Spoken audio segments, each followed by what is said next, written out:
Hello guys, this is Red Case on the microphone. Kurikirana Ndufacom Tv nko bisanzwe. Turi kumwe n'umutumire navuga ko adasanzwe cyangwa asanzwe nyine maybe bizakuvana n'ivyo yadutekereye cyangwa ivyo yaduteguriye. Reka tumuhe akanya tidondore. Mutumire wacu meze bon? Meze neza ndashima. Ego, mazina yawe witwa nde? Ku mazina yanje nitwa Mufise Ferdinand.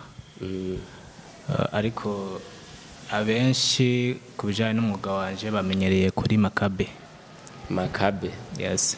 Makabe, turagwaye ikaze muri Ndufacom TV. Murakoze cyane. Makabe rero ko batakuzi wewe urinde urigiki uwashobora kubidondora muri make? Okay. Kubatanzi nababwiye amazina yanje sanzwe mba kandi mvuki Bubanza. No dusanzwe dukorera ibikorwa bya misi yose na cyane cyane nkabamenye kana mu bikorwa byo gukina Amareresi. Mu bikorwa byo gukina Amareresi? Yes. Yeah, that's good bro. Numva ko ntari wacu. Tukaba dusanzwe dukorera mu mugwi wahagurutse kugira ngo uteze intara ya Bubanza imbere mu bijanye na entertainment. Uwo mugwi ukaba witwa Farming Town. Farming Town? Yego. Farming Town kubatayizi kubera ndazi ni benshi baba bavyumvise bwa mbere ku bakunzi ba Ndufacom n'abakunzi bandi basanzwe badukurikirana. Farming Town wikeneye ahanini mu bikorwa mumaze gushira ku mugaragaro cyangwa mumaze gukora ni hehe umuntu yabasanga? Ibikorwa Farming Town imaze gukora ni byinshi. Ntabwo ari bike, ndabisa abakunzi batari badukurikirana bamaze kumenya ibikorwa byacu. Hari abadukurikirana ku rubuga rwa Facebook. Yeah. Hari n'abadukurikirana kuri YouTube. Dukeneye kuri YouTube cyangwa kuri Facebook ushobora kurondera Farming Town Entertainment. Farming Town Entertainment. Farming Town Entertainment. Yes. Bo hari ababyitiranya hariho farming. Hariho farming byandikwa mu bwoko mu bice bibiri. Hariho farming harimo urudome R. Na farming itagira urudome R. Itagira urudome itagira urudome R. Re nta rurimo twebwe. Ni farming itagira urudome R. Okay, Farming Town kuba tumva icyongereza musigura ko cyo bari nk'iki mugerageje kwisigura mu mfunyapfunya cyo bari iki? Ni farming ni jambo risigura kurima uburimyi. Uburimyi ni muri iyo nsiguro hajya umuntu arima yagomba guproduce canke kwimbura ikintu kanaka. Yagomba umusaruro canke kugwiza ikintu kanaka. Rero twise ko ari Farming Town numva tugomba kwimbura canke kurima umuji. Umuntu arima ahantu hari hasanzwe hahari muri make. Hari ishamba, hari hadasanzwe hanyine hategurwa. Numva arima kugira ngo hategure hama yimbura ikintu kanaka. Wavuze ati kurima ibiharage canke kurima imyumbati twe natwe turi mu muji umva ko turarima igisagara kugira ngo igisagara cyacu gise n'ibindi. Right, that's good. Niyo mpamvu itwa Farming Town kugira ngo turime igisagara. Sawa. Ego Makabe twagutumiye muri Ndufacom TV kandi wakoze we twitaba. So niki rero waduteguriye kiri special kuri wewe waduteguriye nk'abakunzi ba Ndufacom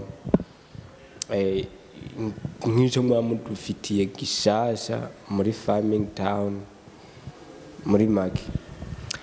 Muri Farming Town igihe cyose twamadufise udusha twamadufise ibintu bishasha ubu hambavu y'urukurikirane rw'amakomedi yamaca ku mbuga zacu ubu turafise filime nshasha y'isezo nuvuga y'uruhererekane iriko iraca ku rubuga rwa YouTube nuvuga ko iyo filime yitwa Inkovu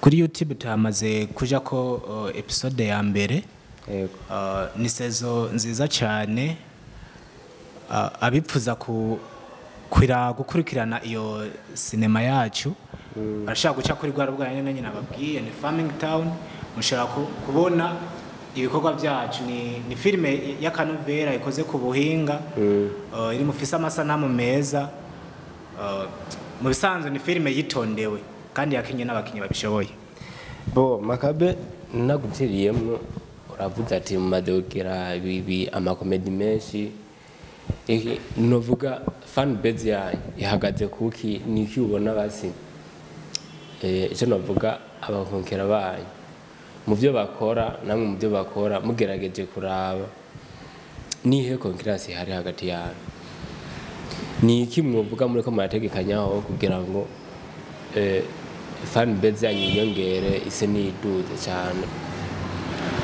okay mu bisanzwe igikorwa turimwo canke turiko turakora ni igikorwa tumaze kumenya tuzi ivyo abakunzi bacu bakeneye niyo mpamvu apare iyi filme irikira cako hari n'izindi nyinshi turiko turategura zozo zizoba ziri ku rwego mpuzamahanga zizoba ziri ku rwego mpuzamakungu zizoba zikoze ku buhinga bwa none zishobora kuzofashanya n'abandi bagiteri bakomeye bo ngaha mu gihugu notama turacabanza kwagura akarere ngaha mu gihugu cy'u Burundi nitumara gufatisha tukabona imipangu yacu irikiragena nk'uko tubyipfuza mu nyuma tuzokwagura no mu karere k'ibihugu duhana imbibe bikunze no ku rwego mpuzamahanga yego makabe umunsi ndagutumira ndibuka twego turaganira kuri phone yego warambwiye ko muri mu gutangura gushira ko serial nararavye YouTube yanyu ngo abasubscribers mbona mengo ntabwo ari bake kandi si beshi mumaze kumonetiza channel yayo bo channel yacu ntabwo irabamonetize hari ibyo tukibura ariko nibaza ko turacavumiriya iyo twavuye ni kure cyane bivanye niyo turiko turagana tubura aba subscribe bake nibaza ko bientôt ibintu bizaba bimeze fresh okay bakunze abantu Ndufacom TV nkuko bisanzwe rero turi mu kiganiro kandi dufise n'umutumire wacu ngaha bo makabe ico nosa n'unganira kuri ico abakunzi ba Ndufacom basanzwe babizi ngaha turafisemwo igisata cyo kuduza imbuga kuko basanzwe babimenyereye turaduza imbuga haba YouTube Facebook amarezo sosiyo yose aribwo gitangura cyangwa waratanguye ukabutararo gera ku rwego rwo gukorera amafaranga biciye kuri rezo sosiyo turagwaye kaze na karibu muri Ndufacom TV Ndufacom company turabibafashamwe rero makabe nawe ntuze gutaha nkuko waje twagwaye karibu risanga and then ifoke ugenda ukoza akantu kari special byibura nushika mu muhira uvuga ati ewana cyakoze Ndufacom iratwikira renze rero ntuze kwitinya kandi biciro ntabwo ari ikirenga ntabwo bivunanye kuko nari nabikubwiye so makabe niki watubwira kuri Farming Town Ndufacom icyo mukoze mwarubatse izina mugabo anibaza ko dutanguye kuza turahana ibiganza nibaza ko bientôt tuzokorana n'ibindi birutibe ni karibu cyane nibaza ko ambajeti byo twabwira kuri Farming Town mu bisanzwe Farming Town ni umugwi uracakeneye intambwe nyinshi kugira ngo ushobore kuba hoteli imbere makabe ntaguciriyemo gato Farming Town ingana gute ni timu ingana gute ni club byaba bimeze gute muri organisation yanyu? Mbo ntituri bake kandi ntabwo turi benshi cyane kuko abamambere bari active bari environ ya 10 hagati ya 10 na 15 usibye ko dufise n'abandi bakunzi batari bake dushobora kwikora ku muga atari abakinyi dushobora kwikora ko mu gihe tubakeneye bajya baza kubafasha ibikorwa. Okay, makabe muri ko marategura ibikorwa byanyu, eske biraborohera? Murafise management iba supporting kugira ngo ibikorwa byanyu bitere byaguka canke mubikora ku gatwe kanyu, bimeze gute? Mu bisanzwe iyo ufise uri kuraja rimwe na rimwe ushobora kuba ufise umuntu akujanayo cyangwa ukabuhazi mugabo ataburyo kanako ufise bwo kuvuga ngo reka nshikeyo byihuse. Nukavuga ati ko mbona iyo ndiko ndaje reka ntangura urugendo ngende pore pore ama bientôt nzoshika iyonje. Kimwe gusa bizira gucika intege, nta management dufise mugabo buke ibyo dushaka turabishikako. Kuraje kubera bose uko batangura nta management baba bafise. Makabe gize icyo nunganira kuri shasha management ajya kugira muyironke hariho sacrifice muba mwatanze. Bisaba rero kwisacrifice hama ibikorwa byanyu bizodescribe ico muri, niyo management yanyu izoba muri make mwe muzaba mworohewe, bazoza baba supporting babone ico mushoboye n'ico mudashoboye. Hama turangiza ikiganiro makabe ni iki wabwira abakunzi ba Ndufacom n'abakunzi ba Farming Town muri rusange? Abakunzi ba Ndufacom nibaza ko Ndufacom ni ikigo cyaje hageze muri entertainment ngaha mu Burundi ishobora gufasha abanyempano batandukanye. Niyo mpamvu rero umuntu yumva afise impano kanaka bijanye n'amareresi canke ibyo byose nubwo byoba bya music n'ibindi bashaka kwitura Ndufacom ikabatunganiriza canke ikabafasha kugira ngo ibikorwa byabo bitere imbere canke byegere kure bishike ku rwego mpuzamahanga, bishobora kuba byo kurikiranwa n'abantu batari bake muri iyi planet. Iki nacyo nuko abakunzi ba Ndufacom mudasanzwe mumenyereye canke mukurikirana ibikorwa bya Farming Town. Turabatumiriye ku